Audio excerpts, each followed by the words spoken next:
രാവിലെ കുട്ടികളെ വിളിച്ചുണർത്തുന്നത് ശ്രദ്ധിക്കണം എന്ന് പറയാറുണ്ട്. കുട്ടികളെ സ്കൂളിലേക്ക് വിളിച്ചുണർത്താണ്, സുബഹി നിസ്കരിക്കാൻ വേണ്ടി ഓരോ ഒച്ചപ്പാടും ബഹളവും, നീ എണീറ്റില്ല, കാണിച്ചു തരാം, അങ്ങനെ എങ്ങനെ തലയ്ക്ക് ഞാൻ വെള്ളം ഒഴിക്കും എന്നൊക്കെ. ആ ഒരു സെക്കൻഡുകൾ ഉറങ്ങിക്കിടക്കുന്ന കുട്ടി കേൾക്കുന്നത് ആക്രോശിച്ച് ചീത്ത വിളിച്ചു വരുന്ന ഉമ്മയാകാം, അല്ലെങ്കിൽ അങ്ങനത്തെ വാപ്പയാ കാണുന്നത്.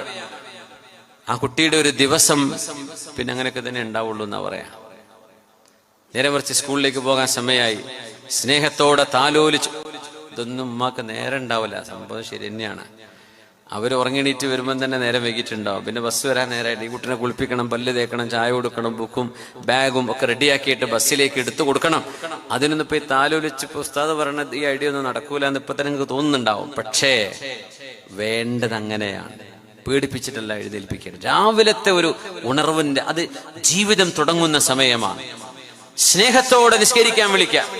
മോനെ നിസ്കരിക്കാൻ സമയമായിട്ടോ, വാങ്ക് വിളിക്കാനായി, അല്ലെങ്കിൽ വാങ്ക് വിളിച്ചു കഴിഞ്ഞു, പെട്ടെന്ന് ഒതുടുക്കും മോനെ, നേരം വൈകല്ലേ, അല്ലെങ്കിൽ മോളെ പെട്ടെന്ന് എണീക്ക്, ഉറക്കും ക്ഷീണൊക്കെ ഉണ്ടാവും. ശരിയാണ്, ഉമ്മാക്കും ഉറക്കൊക്കെ ഉണ്ട്, പക്ഷേ നിസ്കാരം അതിനെ നേരത്തെ ചെയ്യണ്ടേ, മോളെ വേഗം എണീക്ക്. ഇതും നീ എണീച്ചിട്ടില്ലേ എന്ന് ചോദിച്ചങ്ങ് ചൂടായി ദേഷ്യപ്പെട്ട് പൊട്ടിത്തകർന്ന് വരുന്നതും ഒരുപോലെയാണോ?